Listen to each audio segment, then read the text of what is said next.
श्रीचन्द्राष्टाविंशतिनाम स्तोत्रम् विनियोगः। अस्य श्रीचन्द्राष्टाविंशतिनाम स्तोत्रस्य गौतम ऋषिः सोमो देवता विराट छन्दः चन्द्रप्रीत्यर्थे पाठे विनियोगः।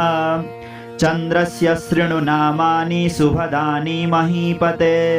यानि श्रुत्वा नरो दुःखान् मुच्यते नात्र संशयः। सुधाकरश्च सोमश्च ग्लौरजः कुमुदप्रियः लोकप्रियः शुभ्रभानुश्चन्द्रमा रोहिणीपतिः शशि हिमकरो राजा द्विजराजो निशाकरः आत्रेय इन्दुः सीतांशु रोषधीशः कलानिधिः जैवात्रिकोरमा भ्राता क्षीरोदार्णवशम्भवः नक्षत्रनायकः शम्भुः शिरश्चूडामणिर्विभुः तापहर्ता नभो दीपो नामान्येतानि यः पठेत् प्रत्यहं भक्तिसंयुक्तस्तस्य पीडा विनश्यति तद्दीने च पठेद् यस्तु लभोत् सर्वं समीहितं ग्रहादीनां च सर्वेषां भवेत् चन्द्रबलं सदा। चन्द्रस्य शृणु नामानि शुभदानि महीपते यानि श्रुत्वा नरो दुःखान् मुच्यते नात्र संशयः। सुधाकरश्च सोमश्च ग्लौरजः कुमुदप्रियः लोकप्रियः शुभ्रभानुश्चन्द्रमा रोहिणीपतिः शशि हिमकरो राजा द्विजराजो निशाकरः आत्रेय इन्दुः सीतांशु रोषधीशः कलानिधिः जैवात्रिकोरमा भ्राता क्षीरोदार्णवशम्भवः नक्षत्रनायकः शम्भुः शिरश्चूडामणिर्विभुः तापहर्ता नभो दीपो नामान्येतानि यः पठेत् प्रत्यहं भक्तिसंयुक्तस्तस्य पीडा विनश्यति तद्दीने च पठेद् यस्तु लभोत् सर्वं समीहितं ग्रहादीनां च सर्वेषां भवेत् चन्द्रबलं सदा। चन्द्रस्य शृणु नामानि शुभदानि महीपते यानि श्रुत्वा नरो दुःखान् मुच्यते नात्र संशयः। सुधाकरश्च सोमश्च ग्लौरजः कुमुदप्रियः लोकप्रियः शुभ्रभानुश्चन्द्रमा रोहिणीपतिः शशि हिमकरो राजा द्विजराजो निशाकरः आत्रेय इन्दुः सीतांशु रोषधीशः कलानिधिः जैवात्रिकोरमा भ्राता क्षीरोदार्णवशम्भवः नक्षत्रनायकः शम्भुः शिरश्चूडामणिर्विभुः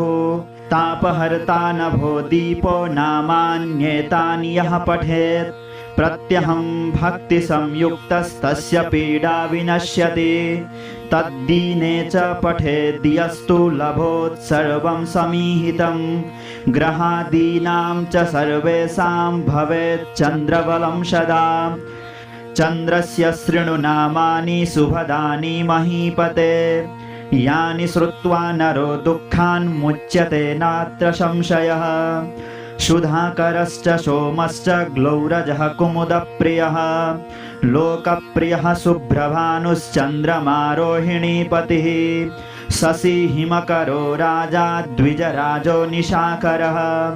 आत्रेय इन्दुः सीतांशु रोषधीशः कलानिधिः जैवात्रिकोरमा भ्राता क्षीरोदार्णवशम्भवः नक्षत्रनायकः शम्भुः शिरश्चूडामणिर्विभुः तापहर्ता नभो दीपो नामान्येतानि यः पठेत् प्रत्यहं भक्तिसंयुक्तस्तस्य पीडा विनश्यति तद्दीने च पठेद् यस्तु लभोत् सर्वं समीहितं ग्रहादीनां च सर्वेषां भवेत् चन्द्रबलं सदा। चन्द्रस्य शृणु नामानि शुभदानि महीपते यानि श्रुत्वा नरो दुःखान् मुच्यते नात्र संशयः। सुधाकरश्च सोमश्च ग्लौरजः कुमुदप्रियः लोकप्रियः शुभ्रभानुश्चन्द्रमा रोहिणीपतिः शशिहिमकरो राजा द्विजराजो निशाकरः आत्रेय इन्दुः सीतां सुरोषधीशः कलानिधिः जैवात्रिको भ्राता क्षीरोदार्णवशम्भवः नक्षत्रनायकः शम्भुः शिरश्चूडामणिर्विभुः तापहर्ता नभो दीपो नामान्येतानि यः पठेत् प्रत्यहं भक्तिसंयुक्तस्तस्य पीडा विनश्यति तद्दीने च पठेद्यस्तु लभोत् सर्वं समीहितं ग्रहादीनां च सर्वेषां भवेत् चन्द्रबलं सदा चन्द्रस्य शृणु नामानि शुभदानि महीपते यानि श्रुत्वा नरो दुःखान् मुच्यते नात्र संशयः सुधाकरश्च सोमश्च ग्लौरजः कुमुदप्रियः लोकप्रियः शुभ्रभानुश्चन्द्रमा रोहिणीपतिः शशिहिमकरो राजा द्विजराजो निशाकरः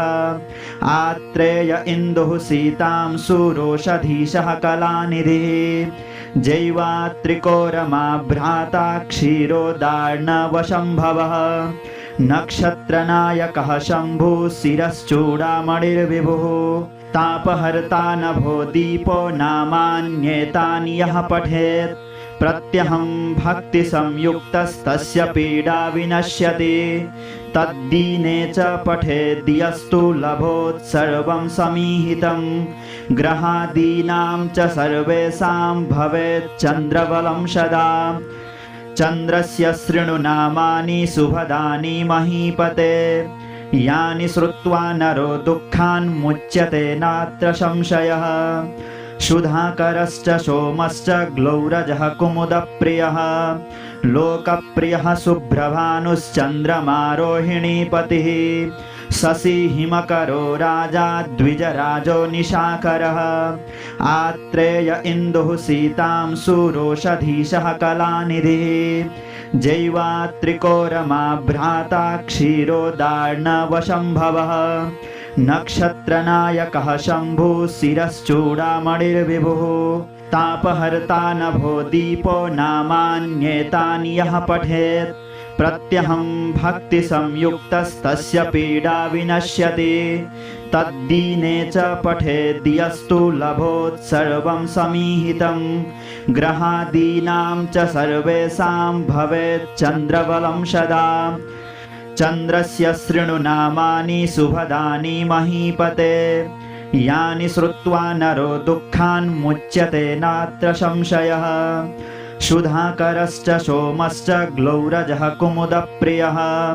लोकप्रियः शुभ्रभानुश्चन्द्रमा रोहिणीपतिः शशिहिमकरो राजा द्विजराजो निशाकरः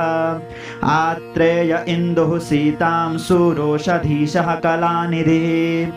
जैवात्रिको भ्राता क्षीरोदार्णवशम्भवः